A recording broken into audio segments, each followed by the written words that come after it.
The wildest thing about this is you put it out. We've been picking on people about these spaces. My man Sam, everybody hates Sam. And Sam had like almost 7,000 people in the space, man. That's just that is more than hilarious to me. It's just, how much you know, this stuff means to people, man. So shout out to Sam and his Twitter space. I don't know if it's still going on. I don't like Twitter spaces. It reminds me too much. What was that thing that came out not too long ago? Clubhouse? Clubhouse, yeah. Yeah, and I didn't like Clubhouse. So yeah, I don't really be feeling in that. But man, what a day. What a day, man. Crazy, man. Greetings to everybody. Happy early signing day. For those who are Florida State fans, those who are fans of other programs or whatever, hope your day has been going well. Florida State fans, day's been going rather interesting, to say the least. Can't really bury the lead, is what they say in the radio industry and media. So we'll just go ahead and come out and say Travis Hunter broke the internet by decommitting from Florida State and probably being the highest rated prospect to ever commit to an HBCU in Jackson State. And can I be completely transparent and real? What's up? In this, and hopefully I don't get canceled by my alma mater, but like, let's do it, man. They gonna be mad either way, so let's do it. Hey man, congratulations, Travis. I am seeing people say he is making a mistake. I've yet to make $1 million mistake, multi-million-dollar mistake. Like I want to be able to make that kind of mistake, man. Like, for the people who saying that, man, I gotta jump on this, man. I've been excited about this. Like, I hate that it had to be my university, but I've been telling people for a while something like this. I didn't know as far as it being the HBCU was going to be the case, but something like this needed to happen to change the narrative, because this is what Travis Hunter did. This is what took place. He looked at everything, and Deion had a conversation with him. Like, man, listen, we've had a whole bunch of ballers that came through this level, and they balled, but nobody took care of them out the ball. People made billions off of them before the NIL, and they had shit after. So now, this is what he did. He bet on himself. He's like, man, I might not play a down in college, but I need you to take care of my family right now. That's what happened. That's really what happened.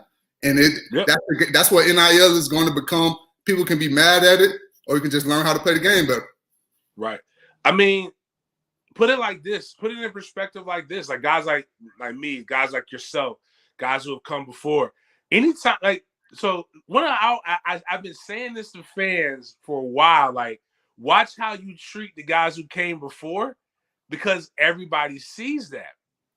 And you're talking about taking care of your family. Like, I'll say I've been treated pretty good, but like, anytime you have an opinion to the contrary, people who have never done anything for the university come at you in a manner without understanding that, like, if you treat the guys who have made plays like that, how are you going to treat me? How am I going to make money? And when somebody puts $2 million, and I want to put this to bed first. This is not about Jacksonville State. This isn't about FSU. This isn't about any of these universities not having money. Because guess what? UGA has a ton of it, and UGA's been coming at Travis Hunter since this morning. Like, they've been going at him. What this was a coach leveraging his relationships, or a university truly leveraging their relationships to make sure that a young man got paid the value in which they thought. Let's talk about Travis Hunter in general and how he's actually permeated pop culture when it comes to sports. This young man did this crybaby thing at a 7-on-7 tournament with his hands here. Other fan bases kind of picked on it, said it was a little sassy, which it was. But what did we start seeing? We saw pros do it. We saw other college prep athletes do it. We saw college players do it. We saw high school kids do it. We see Pop Warner kids do it. That's a value. That's value. That means everything. So I see people talking about like him not focusing on football. Like, check this out right here. This man has had camera crews following him for the last year. Exactly. For free. Exactly. Come on now, what's the issue? So now it's the issue that he's getting. So you think it's going to be a distraction now because he's getting paid $2 million? It's capitalism at its best. People have preached. The black man wasn't called lazy until he stopped working for free. The minute that slaves got released and started being able to get paid for it is when narrative started. Now that's a stretch, and I'm not comparing that to this or whatever what you want to say, but the reality is, like, nothing has changed from him. He's got this platform because he's elite. He's damn good at what he does.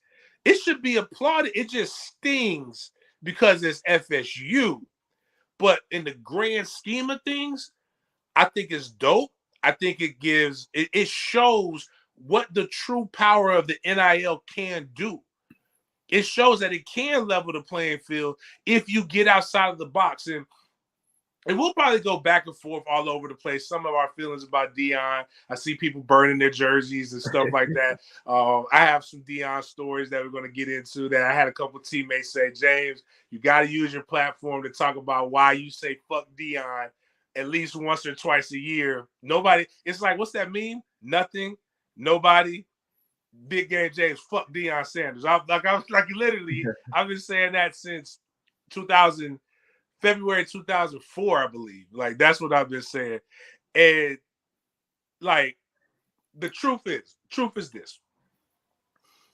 The NIL, and it's, man, how do I say this? I don't want to inadvertently offend people, but this is what happens with the culture. So a bunch of these kids are hip to the game. There are 8-year-olds making millions of dollars on YouTube playing with toys, man. These kids understand marketing and marketing dollars. Coming to a kid and pitching him $100,000 is not going to get that kid. $2 million in Deion Sanders, who knows how to speak the language of these young guys, is a much better deal than an old man coming to them. And I don't mean that in a disrespectful manner. That's just what they view you as. And you're talking to their parents and you think you're talking numbers that they can't comprehend. People are starting to bet on themselves. People are getting paid off of TikToks, man. Like, they're getting paid hundreds of thousands of dollars off of TikTok.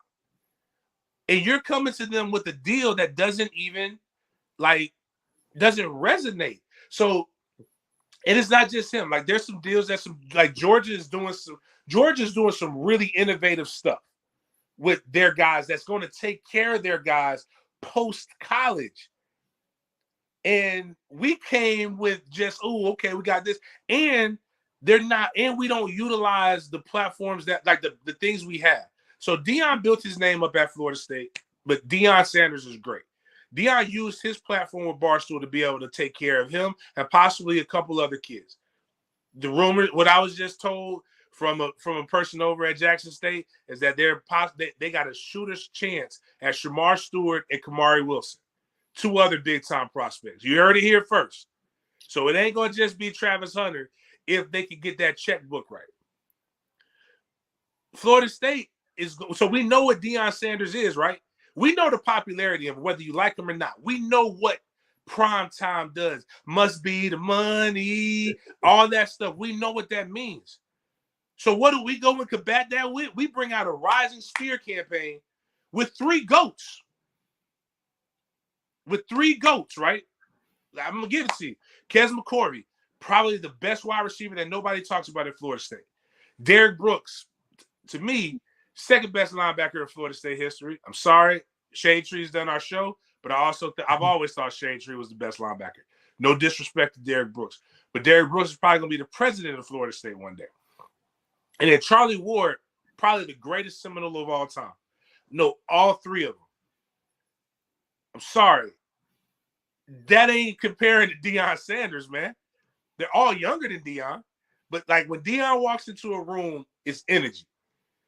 Like what we should have pitched with the Rise of the Spear campaign, there's only one person we have right now that can match the energy of Deion Sanders, and everybody knows who he is. That's a man by Peter Warrick. You got to get Pete to come over there and talk to these cats. You got to come with more than just like, all right, like, you know, 100,000, that's for a 4-star. And don't get me wrong, that's good money for a kid coming out of high school. But you got to be able to go to, like, you got to go to a kid like that, at least with, like, you got to come with at least $500,000, right? I know a young lady who's an executive at Viacom that went to Florida State. We were talking about with the boosters how we have an executive with Disney. Like, why are we waiting for Jacksonville? Like, a reality show is so simple. Like, anybody, like, we could do that. We could pitch that together, man. Like, it just, to me, it's just, we got guys who are trying to be in the forefront of some stuff that are have their hearts in the right place, but are doing stuff that's ass backwards. Like, we're 5 steps behind. We got car dealerships already. You have literally in Tallahassee, Florida. Excuse me, my bad. He's a part of the Rising Spear campaign. His dad, like one of the players' dads, works for him. Peter Boulware Toyota.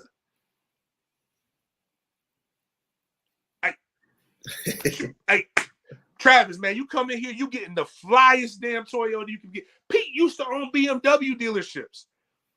We're gonna hook you up, dog. Like, it's again, and that's why I tell people, like, really don't be mad at the jit, right? Like, if you want to say you're mad at him how he played it, I believe it probably did come down to the end and it was just too much money and he had to think about his family at the end of it. I believe he really wanted to come to Florida State. But don't be mad at the jit for turning down money.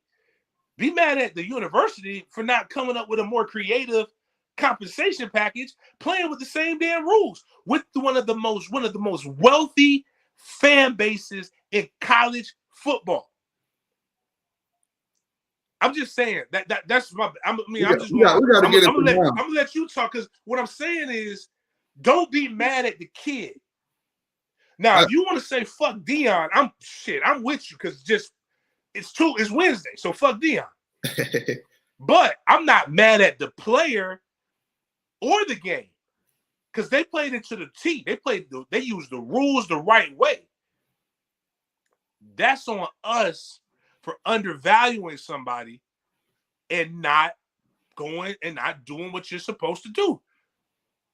And again, it's not just Florida State right now. It's a couple other cats that's about to do it. And I'm all for it. Matter of fact, I'm telling you right now, I grew up on FAMU's campus on the Hill. I got a 2032 prospect, and I got a 2037 prospect. Y'all got some years to get your bread together. Get your money right, because I'll send them to you now. I'll send them to FAMU in a heartbeat. If y'all got the money right, they ain't got to go to Florida State. They just ain't going to Florida. But if that bread right, shit, watch me send them right over there. I'll dry their ass. I'll go back to college and be in March 100. If y'all got the right money, man. Man, I truly, just looking at everything, man, you know, I've been saying it for a while. I don't think he comes to Florida State. We had a conversation off the air last week. I was like, man, I don't know. I just don't know. And it's just some things that I felt like, and some things I've seen, like, we know just from going through this process, it's not necessarily the things that you know, it's the things that you don't know that make a difference. And this is the situation with Travis Hunter. His social media presence is through the roof. Well, he has like 200,000 followers right now. I know somebody that I'm connected with that only has 100,000, and they made 400,000 last year off their social media platform. So with this NIL deal, man, you talk about somebody with the presence of Travis Hunter after what he just did, he's going to be national news. By the end of the day, he might have close to 1 million followers on Instagram. And then he goes to a program like that with Deion, arguably the best DB of all time. That's hard to argue with. So let's talk about this too. Like, Deion's making these partnerships with Pepsi. Deion's doing these other things. There's going to be other stuff. Like, it's basically as Deion grows, he could give him a little piece of that, man. Yeah, and I don't think anybody, like, we talk about Florida State, man. Yeah, we got hit, but I don't care if Bama walked in the room. Nobody was going to be able to compete with that. It's just the decision that he made, nobody had ever did that before. And I was telling my boy last week, I was like, man, I just don't think Georgia's at play it is. That Jacksonville State thing, Jackson State, I think it's bigger than what people think, man. And Deion being there, just me thinking about everything, the competition isn't the same. Yeah, we know that. But when you look at Travis Hunter on film, you see a top 5 talent. It doesn't matter who's covering him. So do you think it's going to matter who the hell is covering him at Jackson State? It doesn't matter. Like, people say this all the time, and they typically take it for granted. Like, the only reason you go to, like, up until now, the only reason you'll go to a Power 5 over HBCU is what you have access to. Facilities, nutrition, basically like your pay because your stipend is more, housing, every aspect of your athletic experience is enhanced when you go to a PWI over most HBCUs or most FCS programs. But now what you just did was you just leveled the playing field. I don't got to eat in the calf. I'm a millionaire. I can have a chef come feed me. I can, if I get hurt, I can go pay for the best training. I can do a lot of the things that the university, i.e. what a lot of people when NIL started, well, we're going to make them pay for their education. All right, bet. Okay, I'm making $1.82 million. Where I need to sign? What's $2,000? What's $2,500 a semester to me? It's nothing. Right. So you just leveled that playing field, but we talk like there aren't HBCU players that make it to the NFL. Like there aren't FCS players that make it to the NFL. There are. They just typically are in later drafts, drafted later, and it's because of lack of exposure. So what happens when the number 1 overall prospect in the nation decides to go down?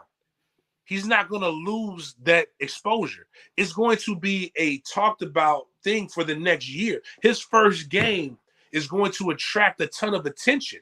Matter of fact, I argue that on Saturday, I think it's Saturday. Anyways, when the Celebration Bowl is played in Atlanta, where the top team in the SWAC plays the top 10 team in the MEAC, will be the talk of the town because guess who lives in Atlanta? The number 1 prospect in the nation who just signed to Jackson State, who will be in the Celebration Bowl. He will get the attention that he needs, not because he went to an HBCU. I want to make that clear. He's going to get the attention that he needs because he's the number 1 overall prospect that went to an HBCU that signed a $2 million deal with one of the largest media companies in the nation right now. Alone, Barstool alone will get him everything he needs. They can stream a Jackson State game on Barstool and probably get double the views that they currently get. And guess who will see it? Scouts. Deion, working for the NFL Network, knows this stuff. And one thing that people aren't paying attention about HBCUs is that all but 2 teams in the SWAC will eventually have a former NFL player as their head coach, and there's money behind them. There are people who are putting them in place, and their job is to become fundraisers. And again, if he gets these 2 other guys to come in and more recruits, that's the thing. Florida State, FAMU. Ken Griffey Jr.'s son goes to FAMU. Ken Griffey Jr. knows a lot of people. Now they get a group together, they go get somebody, they go get the next top guy. All it is again, I never have a problem with people getting money. And as a guy who literally grew up with friends who are Grammy Award-winning artists who are living their best life. In case you got to put 2 and 2 together, I'm from Tallahassee, Florida. I'm from the South. I grew up on the South Side, basically. Went to Fairview Middle School. Hung out with cats from NIMS. And there was a group of them knuckleheaded, nappy-headed ass boys that went platinum and then just blew up the scene. One of them still making money. Don't nobody really talk to him like that no more because he got bread. But another one is, he's at my tailgates, and he's a Grammy Award winning artist. Them boys was making money when we was 19 years old. And ain't nobody say, oh, well, you don't know how to pay taxes. You can hire somebody. I didn't know how to pay taxes at 22, but I knew how to hire an accountant. It's people make money. Like it's I don't understand how people like and what's crazy is it's the people who will tell you that you can't vote for the Crips because I'm a blood, basically a Democrat or Republican. It's the damn Bloods that are telling people that you shouldn't be able to go make money. Well, every reason why they don't vote for the damn Crips is because they want to make money. And the university doesn't lose anything because the university doesn't pay a dime. And all I've seen is happiness. This is the wildest part. When he walks on that campus, there's not a kid on that campus who's going to make anywhere near the amount of money that there's not a teacher on that campus. I think Deion don't make that kind of money from the university. There's not a person on that university who's going to make the kind of money he's making. And all you hear from the people from that university are all celebratory. And, that's that. So that lets you know that the locker room animosity ain't going to be no locker room animosity on this. But biggest thing for Florida State, step it up. And I think we said it on another pod. Step it up and show the current players, the former players, so that the future players can know what it's going to really, really be like. So again, Jordan Travis 13, whatever the website is, you need to go buy buy your Jit some apparel. You need to go check out Struggle Made, go get some apparel, go to shop. Matter of fact, I know it rolled off my tongue this morning. Man, fuck them kids. It rolled off my tongue this morning. ShopBigGame.com. Go ahead and get you a hat. You put it in now, it'll be there before Christmas. I promise you that. Or a lot of the other guys, go support them. Like that's the biggest way. Like it's the NLI is here to stay, and it's dope, man. I love this shit, man. Like I said, man, I'm so happy. Fuck Deion with a passion. I'm happy for HBCUs and Travis Hunter though. Like so that's and I'm gonna let you hear. Then I'll go into Deion and FSU stories. I said it this morning, man. I made my post, my throwback. It's Wednesday. My throwback post of my signing day, man, and we got a dope fan base. I've been able to make a decent living, solid living off of my books, and then now the fan base is supported so much. Now we got a film coming out, documentary film. But that's what it's about. You just talked about it, the Jordan Travis gear, supporting our own.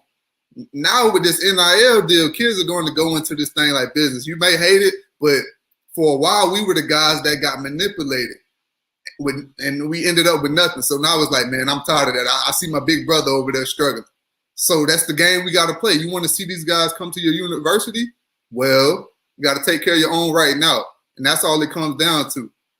We treat some of our guys like crap. I seen one of my guys, man, earlier this summer, man. It bothered me seeing him he was trying to sell his national championship jersey.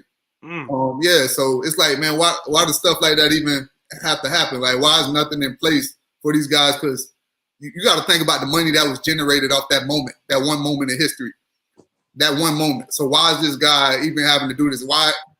My issue is he makes the post. Why isn't anybody reaching out to this young man? Because I see the post again in like 3 weeks. So why is it constantly happening? Nobody reached out to him. So everybody benefited off of him, but now you don't want anything else to do with him. So now when you talk about this NIL deal, everybody's paying attention. They notice stuff like that. That's their bargaining tool. You telling them not to be selfish and think of the university when the university hasn't really thought of them. And a lot of this could be different. A lot of this would have never happened if people would just do the right thing. So, and that's wild though. That's crazy. I didn't even know that. Like that's just, I hate to see that. When guys are in bad spots. But what's really funny is the way that people are responding to Deion, right? So there's this contingency of people who think that Deion should be the head coach right now, which I would say no. personal stuff aside, if you believe you're a top 50 program, right, which I believe Florida State is, this is not, you should not have on-the-job training here. It cannot work. Tag didn't work. Right now, Mike, who knows? I wanted to work, but who knows? He's our guy now. We'll support him. Great person. Before JSU, Deion had literally no experience. And even then, you don't go from FCS to top 50. Like, nobody does this.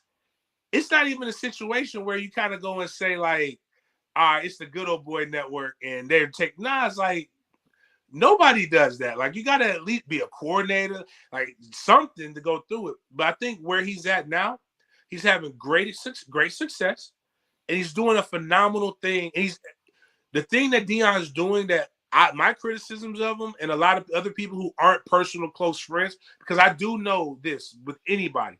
If you're in his circle, you're a hit. You're in it, right? Like, it don't matter how selfish a person is. Everybody has a group of people that they're going to look out for no matter what. He's done everything he said he would do for HBCUs. And he's going to continue to build that. And I hope that it does continue to, not because this right here is truly remarkable for HBCUs. The other stuff, I got to tell people, y'all just haven't followed HBCUs. I happen to have a lot of people who work at FAM. I've grown up on there. I know a lot of this stuff is like they are already doing those things. Nobody's done what he's doing right now, though. Like, that's truly groundbreaking and remarkable. But Deion, so you got that crowd that says Deion should be the head coach. You still have the crowds right now that are still competing about the tag and Mike Norvell stuff, and all genuine points, but nobody's really trying to hear each other and trying to come to a resolution. They're trolling and playing the dozens, and that gets old. It's really old. And then you've got the people who just genuinely kind of remember what Deion is. Deion's a guy that you can probably count on your hands. How many times he's been back to FSU? Deion didn't come back to FSU until FSU got really relevant during your time when Jalen was leaving. Yeah, Jalen, the reason he came back. That's when he came back. It's funny. The Travis Hunter situation reminds me of when I left. I was doing my combine training in 2006, and Noel Devine was from out of Fort Myers, possibly the greatest high school highlight film I've ever seen in my life. But for Fort Myers High School, I believe he went to the same high school that Deion went, was like Deion's godson or his mentee or whatever. And everybody thought Deion was going to push him toward Florida State. And he went to West Virginia. And that's kind of, this situation kind of reminds me of, like, he was never trying to push Travis Hunter, but it's another guy that Florida State fans thought they were going to have. And Deion said, gotcha, not so fast. But, good for him. But Deion's had a kind of a rightful place. And this is what a lot of alumni told me or said to the players that were playing when I was there about FSU and their relationship with FSU. It's kind of what you hinted on. It's like, what does the university do for you when you're no longer there? And if you're not a current NFL star or you weren't damn near a Hall of Fame player, you put a lot of sweat, not the fan, the university.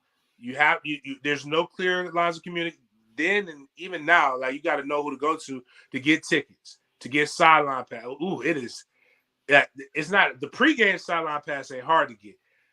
In-game sideline pass, which I hate, but still, it's a way to get into the stadium. They're hell to get. Like, they're very difficult to get. You don't know who to call to come to a practice. You don't know who to do a lot of these things with. These were all issues that were even under Bobby, less under Bobby because at least you knew the coach that was there. But we've had a couple coaches since Bobby. So Deion didn't come back. And my gripe with Deion is this. And this was some years ago. This was 2000. It was after the 2003 season. We won 10 games that year. We lost to Miami twice. And for everybody who hates PK, PK has a legitimate argument, kind of, for us losing to Clemson that year. We beat Clemson.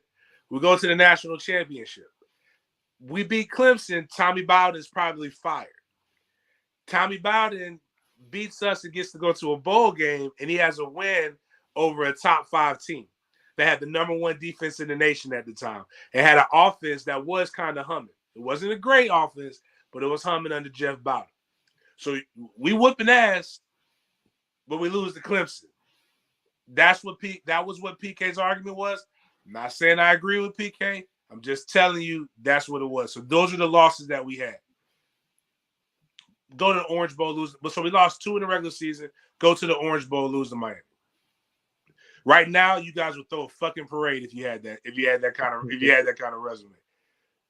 We get a call, or we get I don't know what they do when you were there, but they will post stuff in the locker room or in the areas. So it says that we got a players only meeting in the varsity club, hosted by Dr. Billy Close, phenomenal professor at Florida State. Grew up with his nieces and nephews. Dr. Close comes in, and when I tell you, bro, imagine growing up a Florida State fan, and you see almost all the legends in Florida State history, like past guys in the league. So it had to be like February. It was when everybody was off, right? Like C-Sam, Pete Bull, which I already knew C-Sam and Pete Bull, where Andre Wadsworth had came. I think Shade Tree was there. It was some cats that I don't even know, like they were walk-ons, but it was like, but he was a doctor. Like it was some big time names that were there, all black. Actually ended up being just the black players. The white players didn't have to come, but that means the majority of the team. And then it was Deion Sanders. Boom. Prime time. Like he was him. He was in his element. And this was all of our first time meeting prime time. We had never seen him before. Boy, I was sitting there like, oh, this is prime time, man. Oh man, I'm so happy. I'm gonna get this. I'm gonna get his autograph after this, man, because I love some prime time. It was 2 hours of us getting chewed the fuck out. When people ask me why am I hard on the current players, I am hard on the current players because for 2 hours I sat and listened to the best of the best from Florida State cuss us out and fuss us out for winning 10 games. They told us we tarnished the dynasty. They said we weren't fighting hard enough. They talked. You would have thought we spit at Coach Bowden and we tried to have a riot. They was giving us the business, bro, like the business. 10 games, won the ACC, lost to one of the greatest collection of talent that Miami's ever had. Beat the hell out of Florida, like beat the rivals, but like they talked to us like we were just trash. So now what happens is I can't say that we just sat. So I get when the young bucks buck back. We wasn't just quiet. Stanford Samuels came in and made a good point because Boosie shouldn't even. I think Boosie was just in town training because that was his last year. But he brought up a good point. He said they were like, "Why y'all can't beat Miami?" Well, Miami's training with Ray Lewis comes back. What's my name? Reggie Wayne was coming back. Sean Taylor was training with Ed Reed. All the Miami greats were coming back to Miami workouts in the summer, working out with them. You can't help but get better by osmosis. When you got NFL guys showing you what it takes to be in the NFL, you typically know what to do to get to the NFL. So we kind of took it to the OGs, and what happened was it was a family affair. We shed that light. This is why we don't know what it's like to be you guys. Y'all left us. It was love. Everybody said, and Deion led it. Deion, he said, you know what? Is that what's happening? You know, they told us, man, you know, if we come back, they ask us for money. We like, that ain't got nothing to do with us. That ain't got nothing to do with your little bros. what the outside world does to you has I would nothing say to do you with have your little no role. anyway, so you might as well pull up. Right, so come out. We want you. We want you to come back. We want to learn from you. And you know what Deion said? I got y'all. I'm going to come back. Summer workouts. They ain't come back. They ain't come back. Not one of them. Nobody came back. And that's not a problem. Fast forward to 2005. ESPN's doing these, like, you know, behind the scenes things. And we're playing Miami Labor Day. So they're hyping it up. Top 5 matchup. Top 10 matchup, I believe. Devin Hester. They call him the next prime time. And who the hell do we see down at the University of Miami? Not in Miami. In the University of Miami. And Coral Gables. Deion Sanders bragging about how he worked out with Devin Hester. Oh, man. Getting him good. Teaching him what it takes to be a better punt returner. We got Chris Davis, who everybody was like, he's supposed to be the next dude. We've had Dominic Robinson, who everybody was just exalting with the 4th and 14 catch against Florida. He was called PT2 coming out of high school. Deion bypassed Tallahassee, Florida, went to Miami, trained the enemy, and then wondered why he wasn't getting no love coming back home. So you know what we all said when we saw that? Man, fuck Deion. And I've been saying fuck Deion since. So, I mean, again, it has nothing to do with Deion not being the best corner to ever play. Has nothing to do with, well, even I think T-Buck was real good. I think people disrespect T-Buck, but I'm gonna give Deion that. It has nothing to do with Deion being one of the greatest Seminoles to ever play. It has everything to do with Deion is about one person, and that's Deion. And so, like, that ain't new to me. I'm not mad at Deion. Like, I can't get mad at a lion for doing lion shit. Like, you know what I'm saying? Like, even if a lion's caged, it's still a lion. Like, a lion gonna eat. And that's what it is. I hope for this kid's sake that he continues to do what he needs to do for the kid as he blossoms into, let me rephrase that. He's not a kid. I hope for the young man that he stays with him as he blossoms to become a better man, a great athlete, because what Deion can do is show him how to navigate this well as it benefits Deion.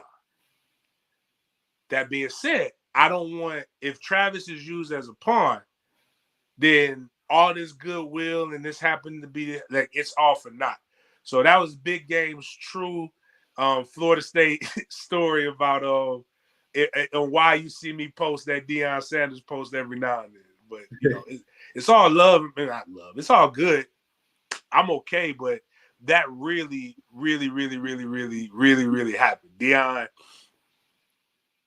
definitely didn't come back until he saw Jalen Ramsey and he saw that opportunity to be able to connect the dots and make people remember just how good he was through Jalen. So. Yes, I ain't got no issue with him, but just listen to a lot of things you said. Like, I'm connected with a lot of people that I wouldn't say they're in his inner circle, but they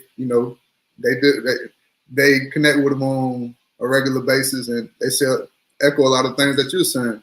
So yeah, that's my biggest concern. Like, I think it's a big move. It was a good move, but like you said, if he has the best interest of that kid, young man at heart. But if not, if it's about him, or if it's about making a splash, then I weep for him. But if he's looking out for the kid's best interest, then you talk about someone that can not only set his family up for life with his move, but going to Florida State, he's right now, still prove yourself before you can connect with a lot of these celebrities. Right now, he's going to be able to swim with whoever he wants to. The LeBrons of the world, like, Sports Center, go look at the comments. Look at the stars you see in the comments.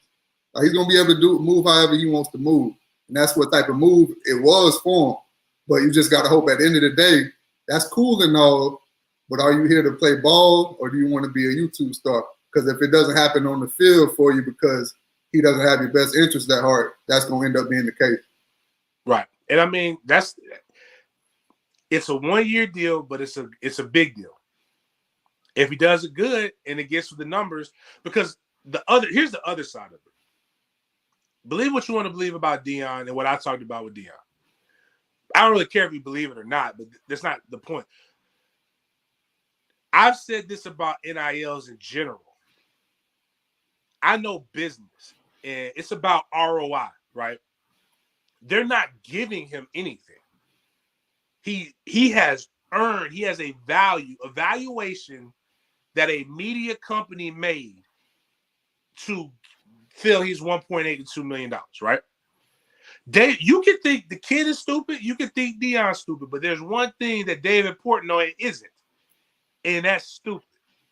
David Portnoy has basically launched the careers of numerous people into making big time money. And like the Call Her Daddy chick, she's making $20 million a year on a podcast. Like, it's marketing. It's all it is like, so if he's giving $2 million, please believe he thinks he's going to make $6 to $8 million ROI on that. Like, so when people are saying, like, I think people have the misunderstanding that like this is like this is a gift. This is a business transaction. Like, a business has to believe that you're marketable enough to be able to get me that ROI. Like, that I'm going to be able to bring some, either the attention is going to drive more sales or whatever. And I hope, like, you know, the only thing I would have done different if I was Travis's camp is to make sure, and it still have the opportunity to do it, is to make sure that I get a chance to get paid on the residuals. And that's why I have a hard time, like, you know, hopefully some of these meetings that I have coming up with some of these other companies, we're going to talk about really trying to get these not just get these young men paid, but get these young men paid and have empowerment because so they can be set up for the future. Because again, as I said before, and if you're just tuning in, Inside Drill's groundbreaking Travis Hunter signs with the HBCU #1 prospect in the nation, signs with Jackson State, has a deal with Barstool Sports. We'll just say a 7-figure contract. I've heard $1 million, I've heard $2 million, somewhere in those realms, and there's possibly a couple other guys that are supposed to be doing it. But when you have an exec with Disney who owns ABC, ESPN, all these other things, you have alumni that's execs with Viacom.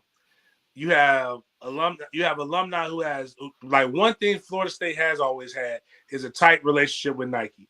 You've got all kinds of other different things. It's shocking that we're not coming up with real big time marketable things. And I get it. It's hard to be marketable when you're 5 and 7. I dealt with a couple of the young men on the team, but you know, some of y'all boosters, some of the people who brag about what they spend money on, would you rather spend, like right now, I'm sitting here, I'm honestly contemplating this. I love my season tickets. I've got 6, I was going to get more, but I have 6 season tickets in Section 39. I was going to bump it up to 10. And then I've got 2 tickets in the Champions Club. And then I have my booster contribution. I'm like, man, if it take it, I'm going to take my money and I'm going to put it toward getting a player. You know what I'm saying? Like, so to me, that's what it's like. What's the best use for the fan base? And that's why I think I'm gonna get Mike off. We gotta talk to Mike, man. We gotta get Mike on. We gotta get both Mikes on the horn. I gotta talk with Mike. What can we do to not make this happen again? And what do we need to tell the fan base? How do we galvanize the troops? Because one thing we not is broke. We got tons of innovators in business. We got tons of, you know, people who have the funds to be able to do something similar to what the Gator Collective is doing.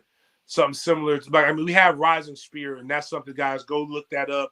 That is going to be a really, really good program, and we have some other ones that are coming up as well. But I'm not offended by him going to Jackson State.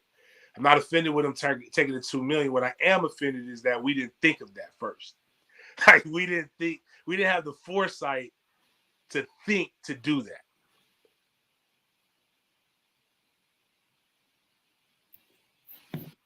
So we had a ton of comments, and I'm sorry, guys, we haven't put your comments up, man. But we just been vibing, man. So I'm gonna try to start putting some of y'all stuff up here.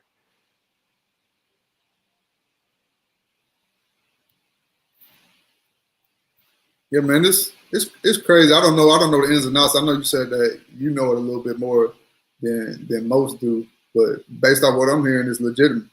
So they learn how to play the game. That's what I said, man. You can't be mad at it. Learn how to play the game better. That's all it comes down to, because people are finding different ways to get creative with this NIL thing. Thinking that you're gonna be able to play this how you were playing it a year ago before NIL, not gonna happen. Because these guys, they about business. And we talked about a few of the reasons that these players are coming here about business. We know what it's like on the other side. Like me and you, we had an opportunity to turn and make something special out of this, but let's not talk about the struggles. The nights you couldn't reach out to nobody, you know what I'm saying? They know. So these guys are protecting themselves just in case. And that's what I feel like he did, man. What if he gets hurt in his first game and his career is over? I think that's what he protected himself and prepared himself for with this deal. Yeah. So other than that, man, lost in all of this, it's actually a pretty damn good class that came in. Like, I mean, yeah, they talking like we got bombs in the class, man. Yeah, I mean, like you just got a DB from out of the Pensacola area, Thomas. You got yeah. Oh shit. Damn.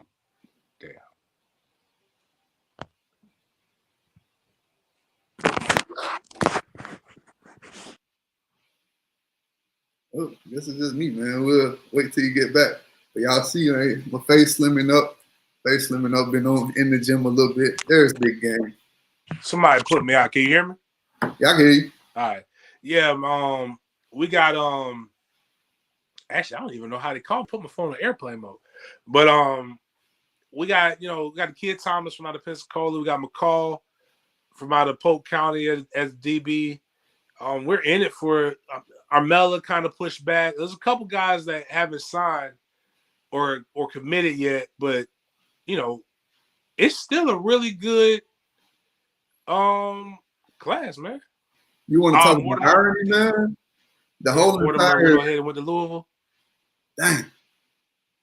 It's ironic though. Everybody thought McCall would be the guy to flip, and then it ended up like this. It's crazy, right?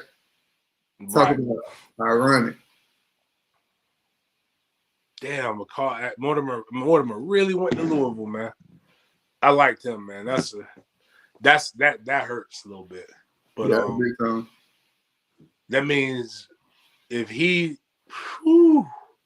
that means that not a single skill player, we won't have any offensive skill players in this class right now. Which is ironic because that was one of the things that stuck a fork in time. Because his second class, he didn't have any offensive skill players. But outside of all of that, man, it's still Florida State. We just gotta we gotta adapt and understand the where it's at. We got to get guys that can understand the climate, man, and stop being cheap. That's something I think Florida State has been for entirely too long, dating back to Bobby. And I always say this, like Bobby Bowden asked for an indoor practice facility in 1994. Imagine that Florida State gave him that. Like nobody was talking about that then. Just imagine where Florida State would be if we had a coach whose personality pressed like Jimbo, but Bobby wasn't that. And then even when Jimbo was here, it was, well, Bobby won without that. Why do you need that? Imagine a day when we become forward thinking and we're not reactionary. And that's what's needed. And the only way you get that is by bringing in talent and guys who have resources I'm not talking about from a football perspective, but just everywhere off field, not just coaching, like your off field staff. Like we've seen people talk about how do we reach the community in Tallahassee. Like bring in people who will do something different. Like all that energy we spent getting $20 million from the city of Tallahassee, they should have been using that damn energy to make sure we got Travis Hunter. Like that's what you should be doing, like forward thinking for stuff like that. Like a stadium, winning puts recruits in and puts butts in seats, man. But like you know, we wanna do everything so hard, man. So like they always say, man, the players drive the game. Without players, it's hard to make moves for real. So I think that should have, like you said, should have been the first move. And he's a guy that's a program changer. They're already over there making moves, but for us, just look on the internet, man. People were betting it all on this kid, and he deserves it. He's that good. He comes in right first day, makes an impact on both sides of the ball. He's that type of player. You can't lowball a guy like that because he knew his worth. And I think that's what makes it sting more, because people know that he knew his worth. And people are upset because that's the new athlete today. It's no longer, you know, I gotta necessarily, and I don't mean it in a bad way. It's no longer you gotta prove it. I gotta prove myself to you. No, you gotta prove yourself to me because everybody wants me. The world is my oyster. Now, you got to do that every year for 3 to 4 years once you get there. But to get me to come to you, what makes you different than the 130 other schools, or now, shoot, they willing to play ball? What makes you different than the 500 schools that I could possibly choose from? With all things being equal, we can make. I can still get to the NFL if I dominate. That's really what you have to ask yourself, and what we have to continue to ask ourselves as family, and you know, keep pushing it. So, because the thing about it, like when he went to the Jackson State game, it was packed, man. It was like, I don't know if he went to homecoming. My man Lawrence Steve got to tell me, because he sent me the pictures when he went. I put a meme out with the Brittany Reiner girl. He didn't go to the same game that she went to, but 50,000 people, beautiful women. Like I will say this: if you've never been to an HBCU game, you got to check one out. Check out one of the classics. Check out one of the homecomings. Like, trust me, it is. The food is amazing. The talent off field is amazing, and sometimes you get a good game. The bands are amazing. Everything is amazing about it. It's a good experience. So seeing that, and you can get paid. Why not, man? Why not? And my issue with this, just sitting back and thinking on it, like, you know, earlier I said, I just don't feel like once they came into the equation, anybody had a chance. But this is a kid that's been committed to us for so long. That shouldn't even be a question. You get what I'm saying? Like, in recruiting, I think somewhere along the lines, somebody got too comfortable. This is a kid you have to bring in. I don't care how many recruits he's trying to draw to your school. Like, I was gung-ho Florida State to what it seemed like to the fans on Twitter when I had it, man. But they didn't know that same week I was trying to go to Texas A&M, but my mama went and signed the paperwork. So we signed with Florida State. You don't know what happens behind these scenes, man. Mm-hmm. You got to secure the deal. That's what it comes down to. With a guy like that, that's going to come in and change your program. We've seen a little progress this year. But now we got to take it to the next level. I'm going all in with it.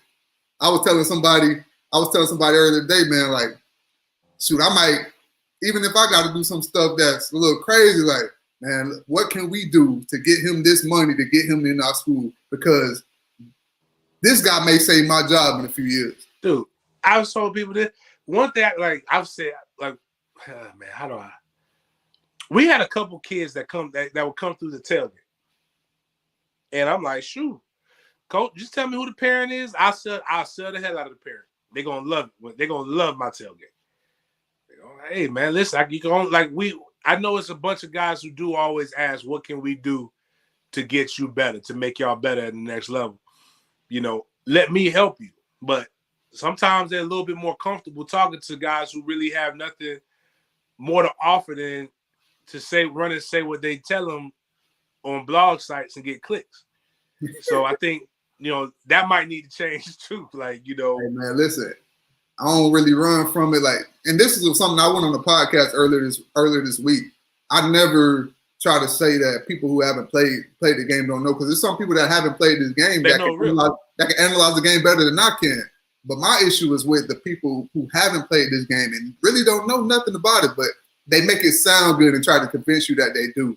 That's my issue. And these are usually the ones, like we talk about it all the time, that troll the players, disrespect the players. Like, man, both of us played this game at a high level, and we don't even do it to the level that these guys do it. I feel like no matter, like, whether you're a walk-on this team, I don't care. Maybe somebody on the streets could have came in and been a walk-on too, but they didn't go through mat drills like you did. They didn't go through fall camp. So to me, you're a warrior. They're talking about it. You did it. Right. So that's my thing, man. And we don't claim to be experts. We're just people who lived it and we know a little bit. That's why this whole time, and I just felt a little iffy about the whole entire commitment, because like I told you, I think the Notre Dame week, I was trying to get him on. He said he was going to come on, and I think he got a little busy with his official. I was like, we'll just try to get you on later. But bit by bit, the conversation started to slow, and I felt like he's trying to avoid that conversation. And people don't understand this. They're like, oh yeah, they're crystal balling him to the team. Players will say whatever to the media because it's a different line of respect there with guys who played the game. They're not going to lie to a former player. It's just like a level of kind of humility comes over them, and they feel shame if they lie to a player, like they let him down. So they avoid the conversation. So I never really paid attention to it. I was like, man, he doesn't want to come on the show for a reason. He either feels like we're like other guys that are going to put pressure on him, or he's not coming to Florida State. So that's why I was never completely 100% in on him coming here. Yeah, I mean, it was an example that I was reminded today when I first started. I used to write for this company called Florida Varsity. And it was when I went to the Under Armour All-American game. And I got a chance to meet Dalvin Cook's mom. And I actually got a chance to meet his brother before, he even became a big-time prospect. But I was talking to his mom, right? And he was committed to Florida. He was going to be an early enrollee. And he was talking about, she was like, I was like, hey, are you excited about your baby going to school? And she was like, yeah, he's going to make the best decision for himself and blah. But the way she was talking did not sound like a mama that was ready to and I sat there and I told the dude who I wrote for, I was like, hey, I'm going to tell you this right here. Dalvin ain't going to Florida, dog. I don't know where he's going, but I can promise you he's not going to sign to Florida. He's like, man, you crazy. I said, I'm telling you, put it out there. Put it out there. And he put it out there, and guess what ended up happening? He decommitted, signed to Florida State, enrolled on that Tuesday. And it was one of the craziest things. It caught people out the blue. But it's that vibe you get, and it's the energy that you get. And it's not to say that, and I got a call this morning about it. And when it happened, my boy texted me and said, this is what I was calling you about. And I was like, damn, I could have broke it, but I still wouldn't have believed it if he sent it to me. But again, it comes down to everybody talks about negative recruiting, right? Here's how, if I'm Deion, right, I would negatively recruit. Forget the loss to Jacksonville. Forget you lost to an FCS school and all those things for a second. And pay attention to this. Like, you brought this up. And I brought up pieces of it. So they offered you how much? Okay, that's all they think you're worth? All right, let me show you why you're worth more. Like, this is the conversation that if a coach, because coaches can't have it. And I'm going to talk about some ramifications that could come from out of this, after this. You damn near should have had a trademark over the little crybaby thing, because everybody in the world is doing it. Make it shirts. Everything you post, everything you talk about, every time somebody else puts you in there, it goes viral. You might be the most viral pass catcher since OBJ. And who came up with the platinum thing for Florida State? The platinum that was you. So they're creating an entire propaganda machine for the recruiting class based upon what you did. I'll be like, son, you know how valuable, son, people get paid hundreds and thousands they pay marketing companies hundreds and thousands of dollars just for that idea. hold on real quick. Let me. Hey, Dave, I got this kid right here, and he's done X boom, boom, boom. What would you pay him if he was one of your employees? You pay him $2 million? Okay, boom. There you go. Right. You see how he, like I'm saying, like you and we got one of the Florida State has one of the best schools of business in the nation that can actually do all of this for you. They can tell you what this recruit. They can give you evaluation for each recruit. And if I know the school cannot create an NIL package for a player, like because it cannot be contingent upon you being at a university. So I have no idea how Deion and them would get around that, because they basically have said that he's getting paid $1 million to do a documentary on him going to Jacksonville State. Which also you're taking one of the biggest brands, and you like, which is Florida State. If you want to hate it, Florida State fan, I'm gonna tell you right now how not to be a part of it. Don't watch it. Don't retweet it. Don't do what your natural instinct is. Like, people know how to bait us. Like, they talk bad about you, they're gonna put something really bad, and your first inclination is gonna be to quote tweet and say something mean and angry. Ignore it. I'm telling you how to get over it, but. It's if it was tied with him going to Jacksonville State, then that's one of the only things in the NIL that you're not supposed to be able to do. So I'm interested to see how they're going to work that part out. That's definitely going to be interesting. But man, I don't, like I said, I don't know what to tell about. I know this: if you're a business owner and you're watching this, and you need to get your advertising up. If you're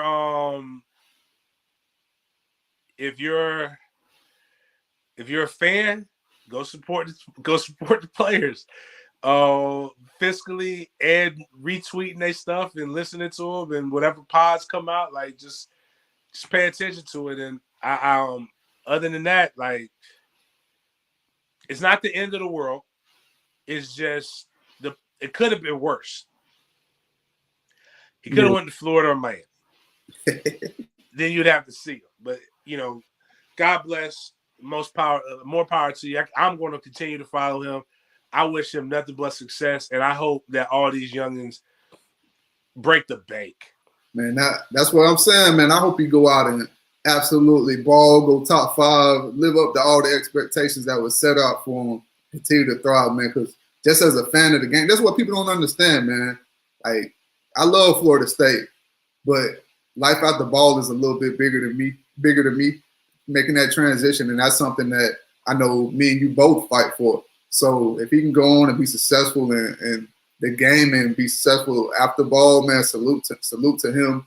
And hopefully inspire some more kids, not just to go to HBCUs, but just do something, know your worth. That's the biggest thing I got from this. Know your worth. Don't settle, because there's a lot of people that didn't know their worth that are in a therapy session right now wishing they would have did things different. And it's not even about me anymore. I got 2 young kings that are coming after me. I need them to be successful so that if they follow that path, it becomes easier for them. So when I see old heads hate, like, I can't go back and get that money no more. Like, I'm washed. All I can do is hope the best for the next kid, for the next guys, that they don't got to go through the pains and and they keep it relevant. But other than that, we'll see how Coach Norvell and crew adjust. There's still the transfer portal. There's still a lot of time left with signing prospects. I don't know what's been going on since we've been doing this show, but we do know that since about 11 o'clock, the college football world has been turned upside down, with Travis Hunter, the number 1 prospect in the nation, getting paid.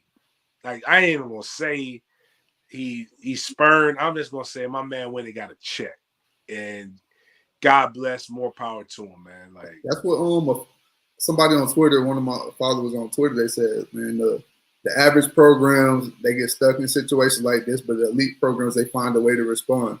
So ultimately, how do we respond to this? That's all that matters at this point. How many years have we not gotten the number 1 overall prospect? A lot of them. So, like, I mean, you got to find a way. And it just, I think the totality. Congratulations, Kenny Dillingham. Don't shy away from the show. Still like you, man. Much success at Oregon. Do your thing. I think we add and big ups to Coach Alex Atkins on your promotion to offensive coordinator. Try to get you some cigars so that you can celebrate, sir. And other than that, man, right, wrong, or different. You know, this isn't a Seminole show. It's just that's our alma mater. But you know, go Noles no matter what. So, you got anything else? That's it. Go Noles no matter what. I'm gonna be rocking with my nose. Game 1, selling out, cheering them on, doing all the usual things, and I'm a support. That's the biggest thing. I see a lot of people now talking regulars like they don't want to support the university no more. But y'all were the guys that were just, hey, ain't it crazy? We didn't even mention this, man. They got mad at us a few weeks ago for calling out the coaches that we always support. For we call them out whenever a situation we don't necessarily agree with. Now they talking about fire coach. Right. You know, one thing I've learned is that, you know, everybody likes to claim they're a free thinker, right? And that's until it doesn't align with what they think. So, and I think, can I say this? You know, I know I try to keep this as family friendly as possible, but a lot of people have grown up kissing ass. I think kissing ass is the way to get ahead. It is not. I grew up, you got to be truthful. You're truthful with the people that you love. And you got to be that way. And I'm not going to change up. But I'm also going to be the one that's going to be there for you. Exactly. And what the worst type of person is the person that's always with you, that says everything that you do is right, knowing that it's wrong. And then when it all falls down, they turn and put their knife in your back. And that's what I can't stand. And that's what some of these people are in this fan bases. They're intellectual idiots that in turncoats. They're the worst person to have. You don't want them in your bunker, and you damn sure don't want to do a crime with them, because they're going to be the first one to snitch on you, and they're going to be the first one to run on you when you get in a bad bind. But it's the person that's going to get mad at you for putting you in a bad situation sometimes that's going to help get you out of that situation.